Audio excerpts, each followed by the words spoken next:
Hi friends, అందరు ఎట్లరు నేనైతే మస్తున్నాయి. ఈరోజు మన రెసిపీ వచ్చేసి రాగి జావా. చిన్నపిల్లలకి రాగి జావా ఎలా చేసి పెట్టాలో ఈ వీడియోలో చూసి నేర్చుకోండి. పాలతో అయినా పెట్టచ్చు, పెరుగుతో అయినా పెట్టచ్చు, మన ఇష్టం.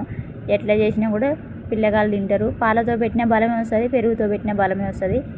రాగిలో ఇమ్యూనిటీ పవర్ ఎక్కువగా ఉంటుంది, కాల్షియం ఉంటుంది, పొటాషియం ఉంటుంది, ఐరన్ కూడా ఉంటుంది. చిన్న పిల్లగాళ్ళ బోన్స్ ఎదగడానికి రాగి జావా చాలా అవసరం. రాగులు తింటే బోన్స్ బాగా మంచిగా పెరుగుతాయి, వాటిలో గుజ్జు మంచిగా తయారవుతుంది. చిన్నపిల్లగాళ్ళకైతే చాలా అవసరం. ఇది ఖచ్చితంగా చేసి పెట్టండి.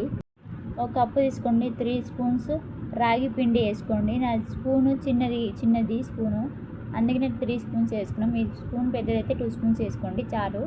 రాగి పిండి ఎలా తయారు చేసుకోవాలో కూడా ఒక వీడియో తయారు చేసి పెడతాను.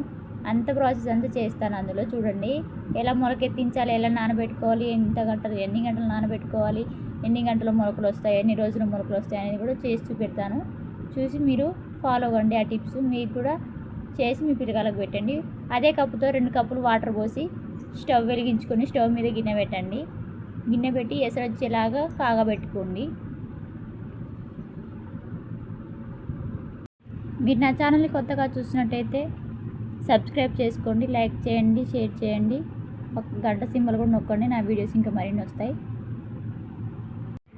ఎసరు అంటే కూడా కొంతమందికి తెలియదు. బుడగలు వచ్చి పొంగుతుంది కదా వాటర్, అట్లా వచ్చేలాగా కాగబెట్టుకోండి.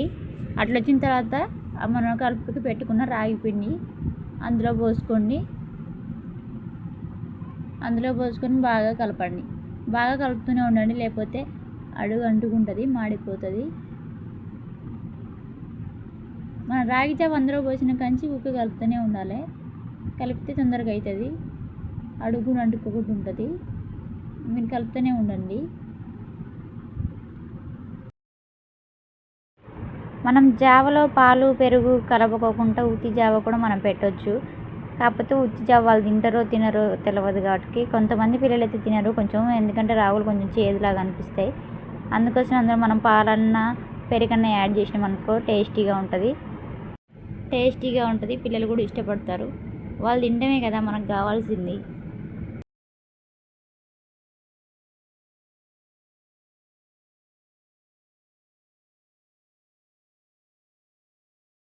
మీ పిల్లలకి ఖచ్చితంగా 2 రోజులకు ఒకసారైనా ఈ రెసిపీ తయారు చేసి పెట్టండి. రాగులు పిల్లల బోన్స్ ఎదగడానికి చాలా అవసరం. నేను ముందే చెప్పాను, మళ్ళీ కూడా చెప్తున్నాను. మీరు 2 రోజులకు ఒకసారైనా ఈ రెసిపీ చేసి పెట్టండి. పిల్లలకి రాగులు చాలా అవసరం. అలా బోన్స్ ఎదగడానికి మంచిగా పనిచేస్తుంది. బాగా దగ్గరికి అయ్యేలాగా కలుపుకోండి. అడుగంటుతుంది, ఊకే కలుపుకోండి. ఎందుకన్నా మంచిది, ఊకే చెప్తాను నేను. మా పాపను పట్టుకుంటానికి ఎవరు లేరు, ఒకటే పట్టుకుని ఏడుస్తూ ఉంది నన్ను. చూడండి, ఎవరు పనుల్లో కాలు వెళ్తురు, ఇంటి దగ్గర ఎవరు ఉంటారండి? ఇంటి దగ్గర ఉంటే ఎట్లా గడుస్తుంది ఇల్లు? ఏం చేస్తాం, ఇంకా మనమే చూసుకోవాలి పిల్లల్ని. రాగి జావ అయితే దగ్గర పడడానికి వస్తుంది. ఇంకొక 5 మినిట్స్ ఉంచితే దగ్గర పడిపోయింది. అందులో వాటర్ చాలా ఉంటే బాగా చిక్కగా దగ్గరికి వచ్చేంతవరకు మరిగించుకోండి, లేకపోతే నీళ్ళు ఉంటుంది. చిక్కగా వచ్చేలాగా మరిగించుకోండి బాగా.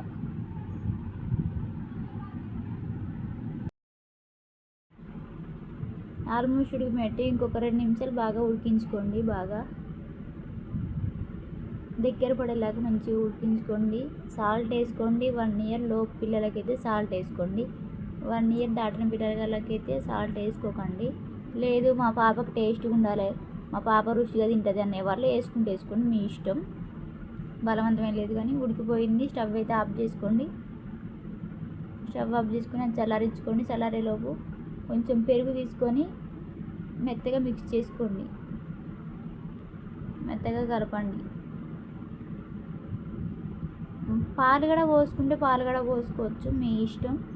మీకు ఏది అందుబాటులో ఉంటే అది వేసుకోండి. పెరుగు అందుబాటులో ఉంటే పెరుగు వేసుకోండి, పాలు అందుబాటులో ఉంటే పాలు వేసుకోండి.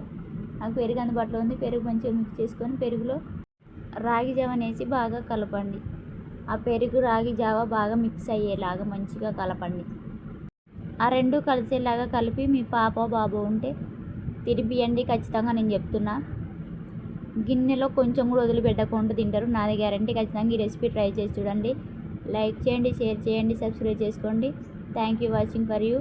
Bye friends, love you for all. Thank you.